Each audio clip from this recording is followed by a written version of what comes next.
Lorsque j'avais 6 ans, j'ai vu une fois une magnifique image dans un livre sur la forêt vierge qui s'appelait Histoire vécue. Ça représentait un serpent boa qui avalait un fauve. Voilà la copie du dessin. On disait dans le livre, les serpents boa avalent leur proie tout entière sans la mâcher. Ensuite, ils ne peuvent plus bouger et ils dorment pendant les 6 mois de leur digestion. J'ai alors beaucoup réfléchi sur les aventures de la jungle et à mon tour, j'ai réussi avec un crayon de couleur à tracer mon premier dessin. Mon dessin numéro 1 était comme ça. J'ai montré mon chef-d'œuvre aux grandes personnes et je leur ai demandé si mon dessin leur faisait peur. Elles m'ont répondu « Pourquoi un chapeau ferait-il peur ?» Mon dessin ne représentait pas un chapeau, il représentait un serpent boa qui digérait un éléphant.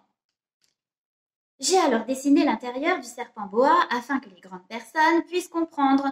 Elles ont toujours besoin d'explications. Mon dessin numéro 2 était comme ça. Les grandes personnes m'ont conseillé de laisser de côté les dessins de serpents boa ouverts ou fermés et de m'intéresser plutôt à la géographie, à l'histoire, au calcul et à la grammaire. C'est ainsi que j'ai abandonné à l'âge de 6 ans une magnifique carrière de peintre. J'avais été découragée par l'insuccès de mon dessin numéro 1 et de mon dessin numéro 2. Les grandes personnes ne comprennent jamais rien toutes seules et c'est fatigant pour les enfants de toujours et toujours leur donner des explications. J'ai donc dû choisir un autre métier et j'ai appris à piloter des avions. J'ai volé un peu partout dans le monde. Et la géographie, c'est exact, m'a beaucoup servi. Je savais reconnaître du premier coup d'œil la Chine de l'Arizona. C'est très utile si l'on est égaré pendant la nuit.